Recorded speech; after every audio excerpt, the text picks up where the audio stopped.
খুব খুশি ভাইয়া। আজ রিক্সা চালক হৃদয়ের জীবনে যেটা ঘটে গেল সেটা কল্পনাকেও হার মানায়। হঠাৎ যা ঘটলো তার জীবনে সেটা বাস্তব নাকি স্বপ্ন এখনো বুঝে উঠতে পারছে না হৃদয়। শুরু থেকে বলি, হৃদয় রিক্সা চালায় রাজধানীর উত্তরায়।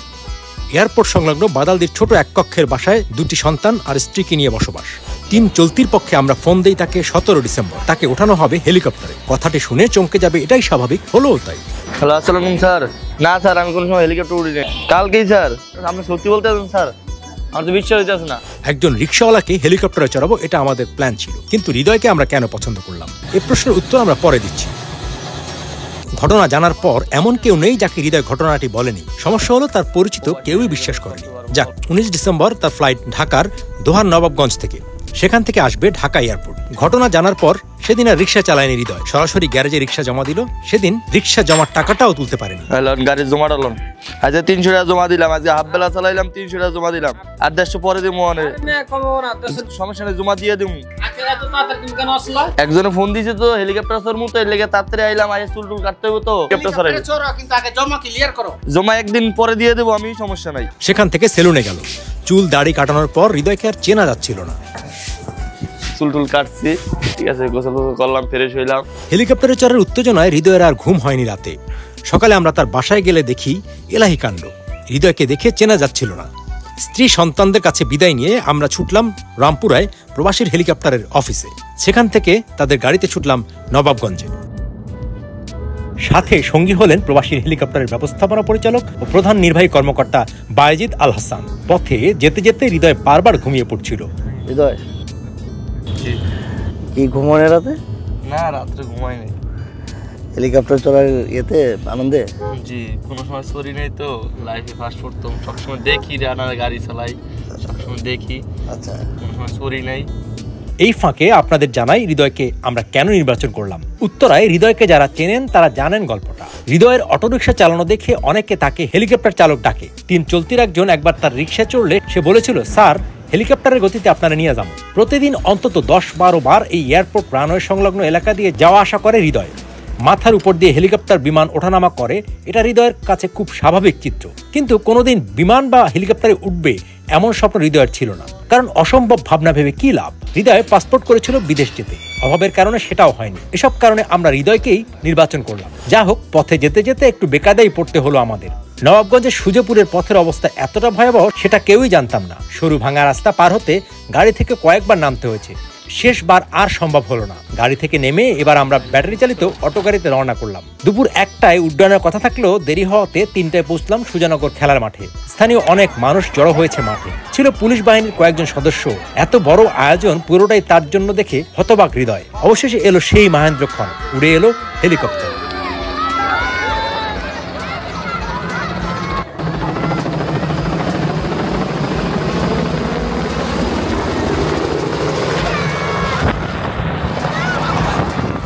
সব আনুষ্ঠানিকতা শেষ করে উঠে পড়লাম হেলিকপ্টারে। প্রবাসীর হেলিকপ্টারের ব্যবস্থাপনা পরিচালক হাসান হৃদয়ের কানে হেডফোন পরিয়ে দিলেন। হেলিকপ্টার ধীরে ধীরে উপরে উঠছিল। আমাদের এই হৃদয়ের ছেলেটা স্বপ্ন পূরণের জন্য মূলত আজকে আয়োজন হচ্ছে রিক্সা চালক। ওর জীবনে অনেক বড় একটা স্বপ্ন ছিল যে হেলিকপ্টারে তুলবে। আজকে সম্পূর্ণ আমরা সৌজন্যমূলক হচ্ছে হেলিকপ্টারে তুলাচ্ছি স্বপ্ন পূরণের জন্য। হেলিকপ্টারের যাত্রা এবার ঢাকা বিমানবন্দর। হৃদয় জানালা দিয়ে দেখছিল নিচের দিকে। একটু পরপর নিজের ফোনের ক্যামেরায় ছবি ও সেলফি তোলা শুরু করলো। আজকের দিনটি বোধহয় সারা জীবন তার জন্য স্মরণীয় হয়ে থাকবে। তুমি হ্যাপি তো? আমি খুশি, আমি অনেক খুশি। ও হেলিকপ্টার যাওয়ার জন্য চুল কেটে শেভ করে নতুন জামা পরে পুরো মানে আমি কালকে সারা রাত ঘুমাই নাই।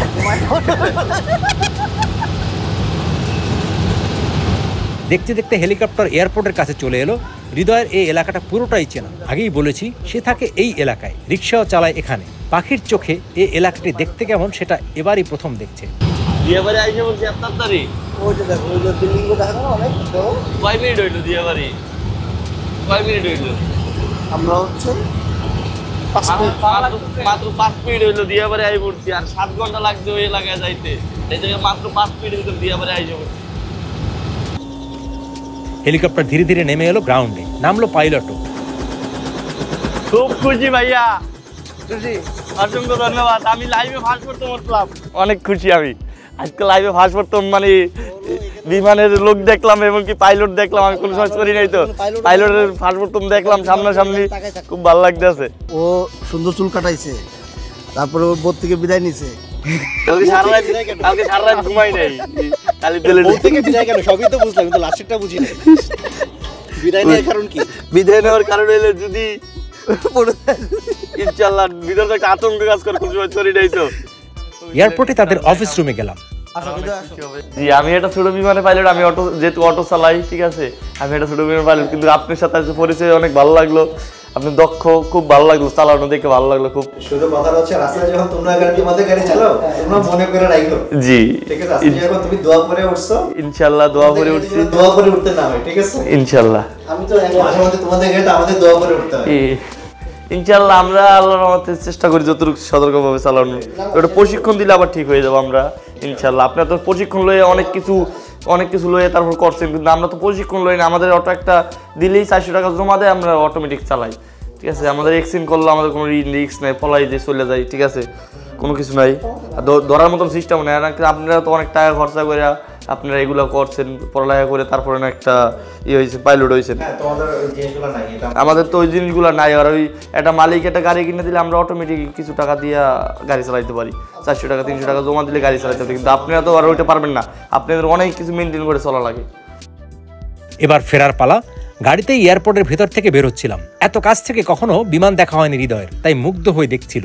কেউ কল্পনা করতে পারে, হঠাৎ করে ফোন দিলে আমারে 17 তারিখ ফোন দিল যে তোমার 19 তারিখে তোমার হেলিকপ্টার চলে তোমার ঢাকা শহর ঘুরে দেখাবো, ঠিক আছে? এটা হঠাৎ করে কেউ বললে, যে কোনো মানুষ হঠাৎ করে বললে, বাংলাদেশ বিমান এটা হচ্ছে সবচেয়ে বড় বিমান, যেগুলো বাংলাদেশ বিমানের বোয়িং বড় বিমান, সেই বড় বিমান এখানে হচ্ছে, এটা হচ্ছে বাংলাদেশ বিমানের এখানে হচ্ছে মেইনটেনেন্স গুলো করে।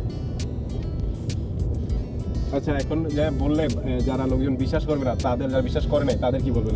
তাদেরকে নিয়ে আমি এই যে ছবিগুলো দেখাবো, তারা তো বিশ্বাস অবশ্যই করবে না। যারা আমাদের গ্যারেজ মালিক, সেও বিশ্বাস করতে চাইতেছে না যে তুই হেলিকপ্টার কই থেকে চড়বি, হেলিকপ্টারের ভাড়া জানোস 50-60 হাজার টাকা ভাড়া। আমি যারা হেলিকপ্টারের দায়িত্বে আছে তাদেরকে অসংখ্য ধন্যবাদ জানাই, এবং কি আমি এক স্যারের মাধ্যমে আসছি, ঠিক আছে, চলতি টিভি, স্যারেও আমার অনেক ধন্যবাদ জানাই। না, আমি স্যারে যখন বলছে তখন অনেকজন বলছে যে টাকা লাগবে 5,000-10,000 টাকা লাগবে, ঠিক আছে, যাইতে আসো টুকটাক খরচা লাগবে। আমি কিছু না, স্যারে যেহেতু বলছে তারাই সব খরচা দিছে, না ইনশাল্লাহ কোনো টাকা পয়সা লাগে নাই, খানা দানাও খাওয়াইছে ফ্রি। বলতে চাই সবাই একটা কথা, যারা প্রবাসে থাকে তাদেরকে আমি একটা কথাই সবসময় বলতে চাই যে দেখেন, আমার সাথে একটা ঘটনা ঘটছে, আমাদের বাড়ি বরিশালে, আমাদের সাথে একটা ঘটনা ঘটছে। আমি যখন লঞ্চে যাই তখন একটা পরিবার বিদেশ থেকে আসছে, তারা অনেক কিছু নিয়ে আসছে, তারা মোবাইল, তাদের ল্যাপটপ অথবা স্বর্ণ করা অনেক কিছু নিয়ে আসছে, দামি অনেক কিছু। তা ব্রেক পিসটা নিয়ে যখন লঞ্চে উঠছে তখন চোরেরা লঞ্চ থেকে নিয়ে জাপ দিয়ে পড়ে গেছে। তার সে যদি চাইতো তার 20,000 টাকা দিয়ে সে বাড়ি চলে যেতে পারতো সুন্দরভাবে, তার পরিবেশও সুন্দর থাকতো, এটা হেলিকপ্টারে গেলে, ঠিক আছে। আর সে না যায়, সে করছে কি একটা লঞ্চে 2,000 টাকা 3,000 টাকা দিয়ে ভাড়া দিয়ে যাচ্ছে, সেজন্য তার মাল সামানগুলো সব নিয়ে গেছে। তাই আপনার সেফটির জন্য অনেকজনের আছে যে বাইরের থেকে আসেন কিছু টাকার জন্য, মানে একটু করেন,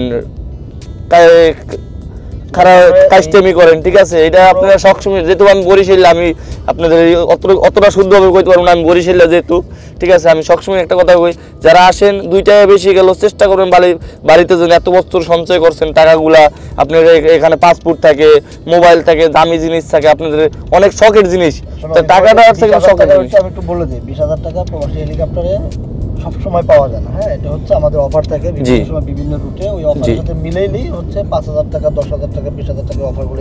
এমনি রেগুলার ভাড়া হচ্ছে ঢাকা থেকে বরিশালে 1,20,000 এরকম আসে, হ্যাঁ, এক সময় একটা ভাড়া আছে। মেনলি হেলিকপ্টারের ভাড়া কিন্তু অনেক, হ্যাঁ, 5-10 হাজার টাকা হেলিকপ্টার ভাড়া না, ভাড়া হচ্ছে অনেক, 1-1.5 লাখ টাকা 2 লাখ টাকা 3 লাখ টাকা ভাড়া, এটা দূরত্ব অনুযায়ী ভাড়া। কিন্তু আমরা হচ্ছে আজকে যেমন তোমাকে আমরা হচ্ছে ফ্রিতে ঘুরাইছি, আমরা কি সবাইকে আমরা ফ্রিতে ঘুরাবো না?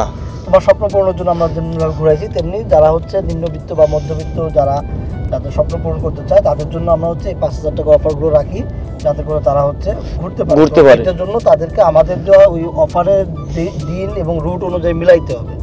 হ্যাঁ, আমরা প্রত্যেক দিনই আমাদের, যেমন কালকে আমাদের একটা রুটের অফার আছে, পরের দিন আমাদের আরেকটা রুটের অফার আছে, এইভাবে যখন যে রুটে অফার চলে সেই রুটেই হচ্ছে আমাদের ওই মিলাইয়া দেন হচ্ছে তারা যদি চায় তাহলে 5,000 টাকায় যেতে পারে।